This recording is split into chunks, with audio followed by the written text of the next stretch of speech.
Psychology of Superheroes. Today we're talking about Kurt Wagner, or Nightcrawler, recommended by Faith Trust Ozdust, Tumblr user. What we're going to start off with first is X-Men, the animated series. This would be Season 3, Episode 18, Nightcrawler. That's when Nightcrawler is first introduced in the animated series. Now, this isn't when he shows up first chronologically, but I wanted to start with it first because it starts off with like it's a very basic origin story with Nightcrawler. Kind of like the most, I guess, canon way of viewing Nightcrawler. So this episode is an origin story for Nightcrawler. In the animated series, Nightcrawler isn't part of the main lineup of X-Men. It starts off in, I guess they're in Germany, Switzerland, the Alps. I don't know. But the X-Men are vacationing on a ski trip. And the episode starts off with Nightcrawler is trying to get away from angry villagers.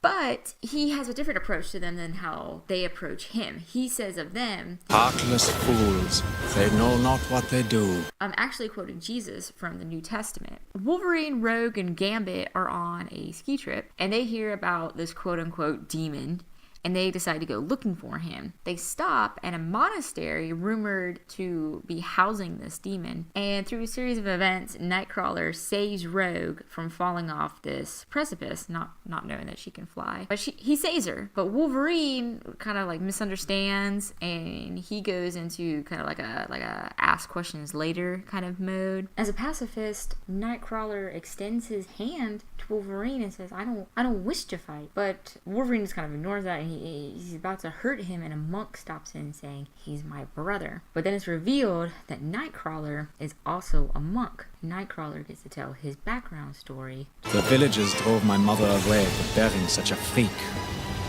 I never even knew her name. But the animation shows that it's actually Mystique. Instead, I was found by a family of traveling performers.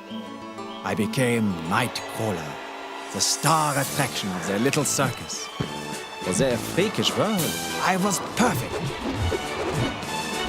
And so throughout his whole life, Nightcrawler is referred to as a demon, as a monster, someone to be feared. And he says about people, So all people are flawed and all struggle with their capacity for sin. None likes to be reminded of our shared human weakness. My appearance does not make it easy. I think what he's getting at here is that when people see him and, they see the way he looks with his tail and his three-fingered hands and, being blue. Obviously, he didn't choose to look like this. He was just born that way. So they have to think to themselves, at least somewhat, except for an act of God or just randomness and chance, whatever you believe. That's how I could be that. There's nothing separating me from that guy except God's decision or randomness, what have you. And I think it's similar when people see someone who's different from them or who has some sort of like physical difference, maybe a disability or whatever you got. They see these people and they're thinking it's a reminder that I'm not that far from that. There's more similarities between us than what I'm necessarily willing to accept. And that makes people uncomfy, is what Nightcrawler is getting at, is that just his very existence makes people consider, that could be me, and that makes them a little uncomfy. But Wolverine and Gambit, they don't really buy his religious spiel. Nightcrawler is one of those guys, he's very open about what he believes. He's talking to these people constantly about his beliefs, and Wolverine and Gambit they're just not really into it. One of the monks actually rats out Nightcrawler to the angry villagers. He also believes that Nightcrawler is demonic or there's something wrong with him, whatever. So he kind of rats him out to the villagers in order to get him out of the monastery. And so the villagers come to the monastery and they're trying to break in, and Wolverine's like, how does this add up to your beliefs about God? If there's a purpose behind everything, what's the purpose behind this? And Nightcrawler says, Neuherzl is isolated. The people know nothing about mutants. Perhaps I am here to help open their hearts. So even in this horrible situation, this bad situation, Nightcrawler is looking for the purpose, looking for some meaning behind it. But then later on, when he's by himself and he's praying, he's a little bit more honest, or a little bit, he allows himself to have those negative emotions. Why must they always hate me? He's been dealing with this his entire life, and surely it must be tiring. And, when he's finally by himself and he's just praying to his God, and he lets on to that a little bit more than he does when other people are around him. So the angry villagers attack, and Nightcrawler plans to surrender himself so that no one gets hurt. Remember, at this point, Nightcrawler is not an X-Men. He's not necessarily a quote-unquote superhero, but he is a hero in a way in that he's willing to give himself up so that no one else is hurt. In fact, the monk who betrays him, Nightcrawler actually saves him from him getting hurt. And the monk says to Nightcrawler, he expects him to hurt him, pay him back for betraying him to the rest of the village. But Nightcrawler actually says that it's not his place to judge. And then Nightcrawler then talks more to Wolverine about God, and later Rogue finds Wolverine reading the Bible in church. So there's a very overt religious message to this episode of X-Men the Animated Series. My takeaway from it really is that Nightcrawler has these very, very devout beliefs, and he's very open about it. He's very honest. He talks to people a lot about it. But he also lives up to those beliefs. He's actually trying to live them out,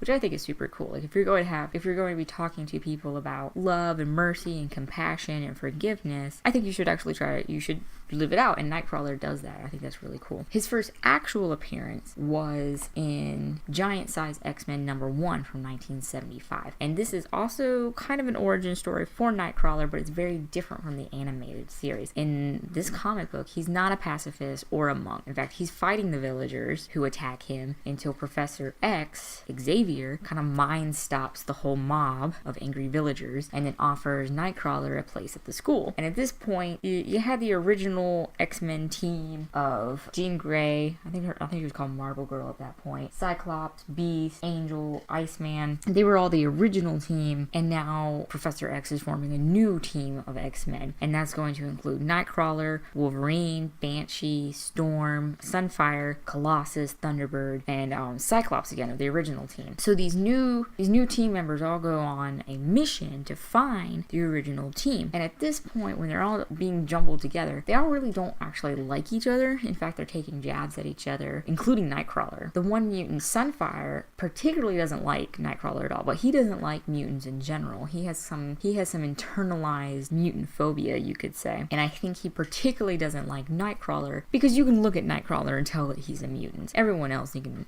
hide it because they don't physically look different. But Nightcrawler, there's no getting away from it. And Sunfire keeps calling him a misfit. So during this comic book, Giant Size X-Men #1, you have this new team, this new group, and the dynamics aren't really formed yet. They don't trust each other. They don't have relationships with each other. They also have a common goal because their goal is to find the original team. But they're still learning how to work with each other when they don't actually like each other at this point. And they don't know anything about Cyclops, who's really the leader, but they don't have a relationship with him as a leader. They don't have that trust. As a group, they're still a little dysfunctional until they work out how they interact with each other. In 1985, Nightcrawler gets his own miniseries. It has 4 issues in it, and this miniseries is kind of weird in that it's not very serious. It's not very dramatic. I mean, stuff happens in it. There's a story to it, but most of it was just for fun, I think. So in the beginning of it, Nightcrawler is practicing his abilities without doing any kind of teleporting because he doesn't want to be too reliant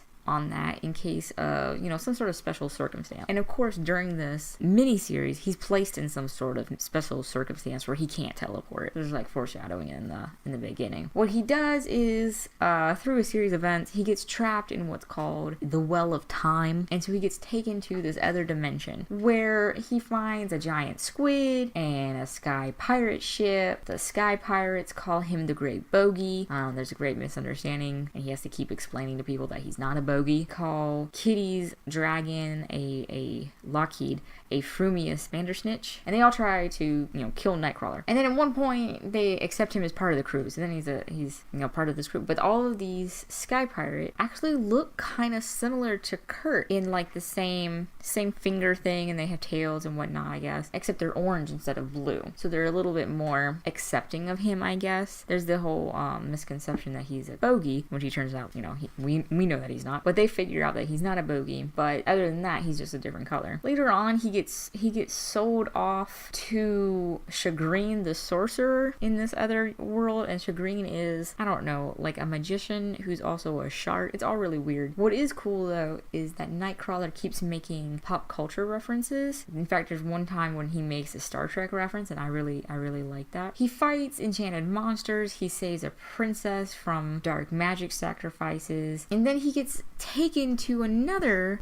parallel universe that's actually, stay with me here, but you can contact me, find articles, podcasts, and videos on psychologyofsuperheroes.tumblr.com. You can subscribe to this podcast on iTunes, and if you guys enjoy this podcast on iTunes, do me a favor and go in there and write me a review. I would love to hear what you think. You can also contact me on Twitter at PsychSuperheroes, and please check out my Patreon page at www.patreon.com/Psychology of Superheroes. Thank you guys so much for listening. I appreciate all of you. I'll see you next time.